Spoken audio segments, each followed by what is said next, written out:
So we are in a Talmud, Hilchot Talmud Torah, in chapter 3 and Halachah number 10.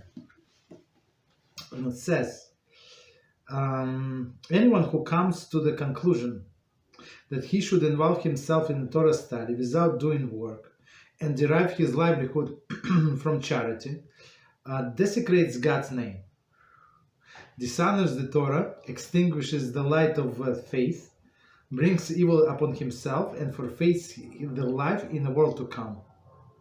For it is forbidden to derive benefit from the words of the Torah in this world. Our sages declared, whoever benefits from the words of the Torah forfeits his life in this world. Also they commanded and declared, do not make them a crown for your self-aggrandizement, for the axe to cut with. Also they commanded and declared, love work and despite rabbinic positions. All Torah is not accompanied by work. All Torah that is not accompanied by work will eventually be negated and lead to sin. Ultimately, such a person will steal from others. So, as we see from this halachah, it's very, very different from the way the way some people live today, right? And Rambam is very strict. So let's do from the beginning this commentary, and we're going to, of course, explain a lot of things. Anyone who comes to the conclusion that he should involve himself in study Torah without doing work and derive his livelihood from charity desecrates God's name. Okay, so that's what we learned the last time. So when we say that compare Torah to water, right, and the way one has to learn the day and night, but of course a person has to live somehow, right? So I heard, sorry to interrupt, I heard that this is supposed to be the opinion of the Rambam, but when it came to the Shulchan Aruch, it was eventually ruled that a person, there were people who had to learn and would be supported by charity because the level of people, the generation was such that it needed to be, you need to have full-time learners. Yes. So that's why today we have, I think, okay.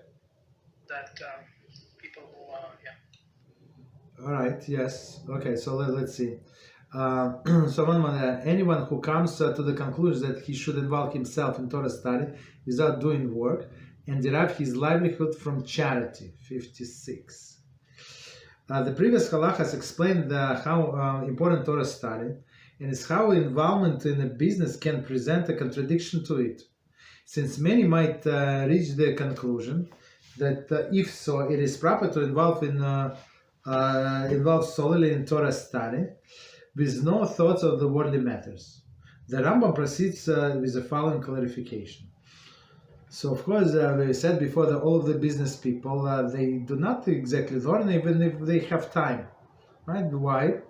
Well, one of the explanations we gave, because they have business on their mind. They cannot concentrate. Even if they have time, they open the book and they think about the business. Right? So it is forbidden to derive a livelihood from charity. So the one, right? The one desecrates God's name. So and it's a big one, right? It's a Hil HaShem, and we learn in the Hilchot Teshuvah, the one who does Hil HaShem does not have a place in the world to come. So on one hand, we said that when one learns Torah all day long, he's fulfilling his purpose in life, on one hand, right? On another hand, Rambam is saying the one who does not work, it's like Hil HaShem. So it's exactly opposite. So let's see. In Hilchot Yesodei HaTorah, chapter 5, Hilchot Teshuvah 1:4, Rambam mentioned the severity of the sin desecration of God's name. Okay, we said that. Okay, so person who desecrate God's name, we said in Hilchot Teshuvah, and does not do Teshuvah, has no portion in the world to come. That's it. Okay, so he desecrates God's name, dishonors the Torah, extinguishes the light of faith. Distinguishes the light of faith. The way I understand, so the people would think, okay, so that's he does it only for money.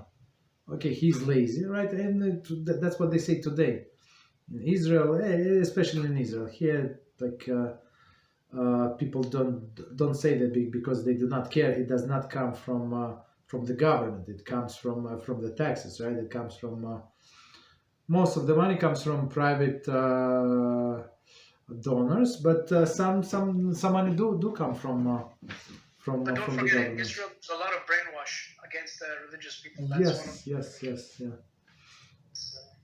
Okay, so that's what it says. Extinguish the light of the faith, right? It's okay. Brings evil upon himself. So that this person who takes the money from charity, and forfeits life in the world to come. So Rambam, as we see, he's very strict, very, very, very strict. For it is forbidden to derive benefit from the words of the Torah in this world. So the explanation is very simple. As we learned before, Rambam said that Moshe Rabbeinu received Torah for free, right, from HaShem, and he passed it us for free. So what are you doing to charge money for it? So in some sense, and in some cases, we said that we're going to pay this rabbi in order for him not to go in the world of business.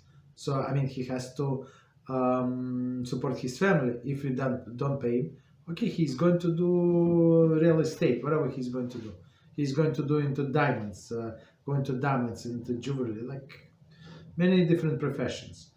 Right, but we compensate him and pay him not to go into these professions and stay with us and teach us Torah. Okay. So commentaries say, see the commentary chapter 1 Halachah 7, which quotes Rambam's commentary to Avos at length, strongly decrying the deriving material benefit from one's Torah knowledge. Right, as we just explained. This conviction also expressed in Hilchot Matanos Anyanim 10:18. So it's Hilchos about poor people, right? About charity, like many different subjects, but gifts to the poor, basically. Even so, it says, even a dignified sage who becomes poor should work in a profession, even in a degrading profession, rather than seek public assistance. So here, Rambam is very strong, even though in other places where we said if it's in Bava Metzia, right? If somebody found an object, and it says that you should surely return it to your brother. Right, but exceptions are if it's degrading for a person for his position to return the subject, he's not obligated. In many cases, he's not allowed to return. So I don't know what he found a donkey, right? So now this big rabbi is going to go with this donkey and ask everybody like who this donkey belongs to, or some like dirty socks, like of course. You're not allowed to look degrading, since the people would make fun of the Torah, right? And this scholar is representative of the Torah. And here he said opposite, right? He said even a degraded profession. I guess maybe the difference is maybe one time is one thing, but if it's his profession, so nobody will like treat him with disrespect, I guess. But still, people would not respect him as much. It is better to skin the hides of the dead animal than to tell people I'm a sage to support me. So to skin the hides of the dead animal, so they smell not good, and basically they all of this filth, right, and blood and everything, right? So that's not the best profession to have, right? So it's Rambam says it's better to do that than to say I'm sage, support me. Our greatest sages were wood choppers, porters, water drawers. They did not ask anything from the public and refused to accept anything that was given to them. Very interesting. Okay. The case of Mishnah takes an issue with the Rambam statement and says that there is no prohibition against the Torah sage receiving support from others. Though the Rambam quotes many examples of the sages who perform simple labor to earn their livelihood, the case of Mishnah explains how one of them can be taken, how none of them can be taken to conclusive proof of the Rambam's position. So, case of Mishnah was written by Yosef Karo, if I remember correctly. Right, so he said, of course, I mean, there are sages, but it's not about all of the sages, right? We said only on some sages. So he said to draw conclusive positions that everybody will work on these wood choppers, porters, and water drawers. So it's you cannot say that. Okay. For example, the Rambam quotes Yom 35b, which relates that how Hillel would do simple work to earn his sustenance. The case of Mishnah explained that the Talmud statements about Hillel were made before the greatness was appreciated. His greatness was appreciated. There is no proof that he continued working as a common laborer afterwards. So he was the Hillel, just to remind us, the Hillel was a wood chopper, right? And then he got accepted to yeshiva, and that's it. As I say, that there is no case of Mishnah said there is no proof that he was continue doing that. Of course, I mean he was most likely he would learn the full day, and of course he had family, so the family is not going to starve, so they would give him some stipend, I guess. The practice of taking payment for the Torah study has some source of Tosafos Subas 106a, which relates that individual who gives up the opportunity to earn their livelihood in other professions so that they can teach Torah or serve as judges are able to receive remuneration, because in essence they are not receiving payment for their Torah knowledge, but there for their time. That's exactly what I was trying to explain. So I was when I was working with all of the professionals, and we had a mincha there, and then our minions. Sometimes we have to like send each other a minute, and you see all of these yeshiva people, like top executives, top directors, top managers, like from different financial companies. So okay, they decided to go to the world of business after many years of yeshiva.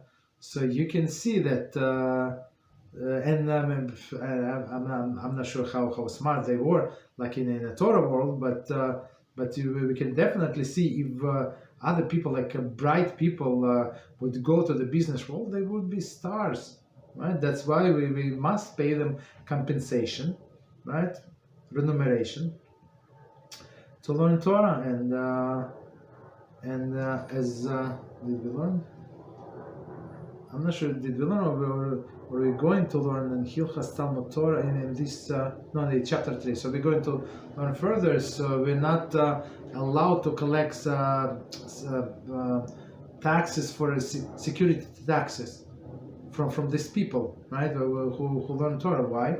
Because of their learning, the city is safe, right? So you cannot, like for example, they want a city want to build a wall, security wall, right, around the town, or the city wants to hire guards. So everybody must pay except those people. Because why? Because that's what they accomplish with their learning even better. Okay, the case of Mishnah concludes.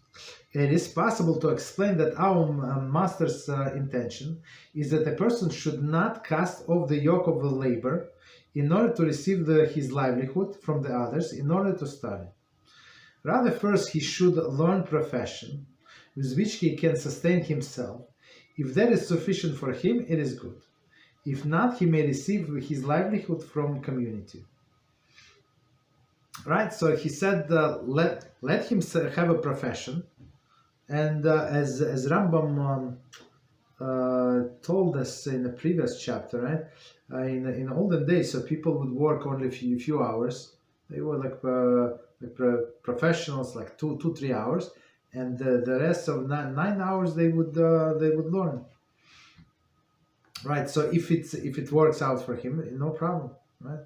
Let him have profession, even if this is not our master's intention.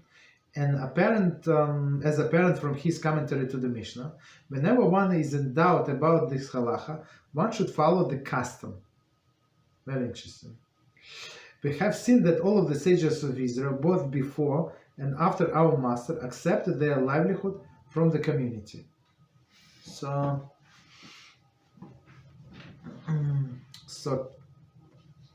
case of Mishnah said, of course, he lived maybe 300, 400 years after the Rambam, right? So he said, yeah, but that's became our custom. So it's not like that we're doing something like drastic, like we're not going against Halachah. Yeah, go ahead. Who did you mention? Which Rabbi again? It's a case of Mishnah. So yeah, so Rav Yosef Karazatzal. So he said, get a profession. If you can support yourself with a profession, support. If not, but sometimes maybe it's not enough. So some people even call, they try to work and a few hours and of course our wife works, so they do as much as they can, and plus they get some additional money. Anyway, whatever they get as a stipend is not enough, right? So they have to get the money from other sources as well, right? Yeah. Okay, continue. Furthermore, even if Halachah follows our master, it is possible that all the sages it is possible that all of the sages of the previous generation agreed to do so, because if the livelihood of the scholars and the teacher were not available, they would not be able to labor in the Torah as fitting, right? So meaning, as we said before, okay, maybe that they would work and they would learn Torah, but not as dedicated. I mean, when you have when you know the money is coming, so you have free mind, right? Peace of mind to learn Torah. But otherwise, okay, I have only 3 hours, 6 hours to learn. Okay, instead of my sleep, and I have to run to work, and it's crazy.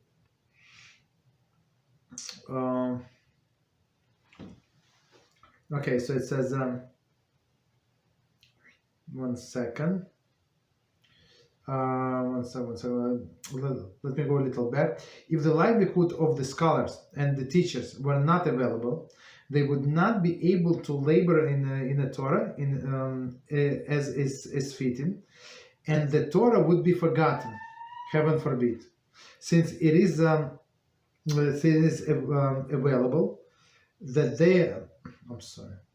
Since it is available that they're able to study, the Torah is magnified and becomes stronger. So now, right, it's available, meaning why? Because the community were obligated actually to support of this Torah scholars. And so sometimes not even in a Torah scholar, there's 10 people in a synagogue. So if you have a population, it says Talmud Megillah in the beginning, so it says if you have a population of the town, such and such towns, so you have to have 10 batlanim, they call it, right? Today is a derogatory word, but actually in the Mishnah it's not, right? It's 10 people that always available for a minyan, right? And they learn. You know what is interesting? I don't know if I heard it right. I read it in one of the books about the Rambam. He said that if not for the Meshugaim, the crazy people of the world, it will not subsist. By crazy, he means people who make so much money that they don't even need. people who are really running after money. That was his definition of Meshugaim, of people that are crazy. Okay. If not for the world will not subsist. Interesting. Since so we said but since this money is available to pay these people, so that's the Torah is magnified. So of course, I mean, if a person does not have this burden of the making his ends meet, right? So of course he can study more diligently. These ideas are quoted in Halachah by the Shulchan Aruch and the Ramah, Yoreh there to 246.5. It must be noted that even Rambam, in chapter 6, Halachah 10, commentary to the Mishnah, etc., Hilchot 6.2, allows a person to give sage money to invest or afford him other benefits in the commerce and trade. So we said there in Hilchot Dios, we said that don't give him like a tzedakah. Say, here, Rabbi, I give you $5,000, whatever, $10,000, and I'm going to invest. This is yours, and I'm going to give it to you, but I'm going to invest for you in my merchandise.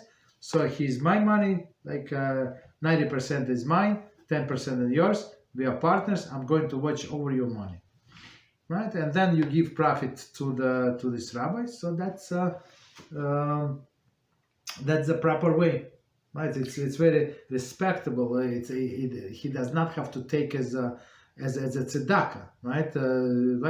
He's a business partner, and you're managing his money, right? You gave him the money as a gift. There is no problem. You can give anybody money as a gift, and that's very respectable, right? That's yeah.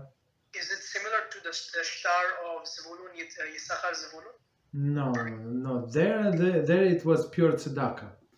It's pure. Okay, that would be But here it's you see when tzedakah when you just give money to the person, it's a little degrading. But here they say no. You're my partner, and I'm going to do my best to look over your money. It's our investment. You're partners. That's a different level. Okay.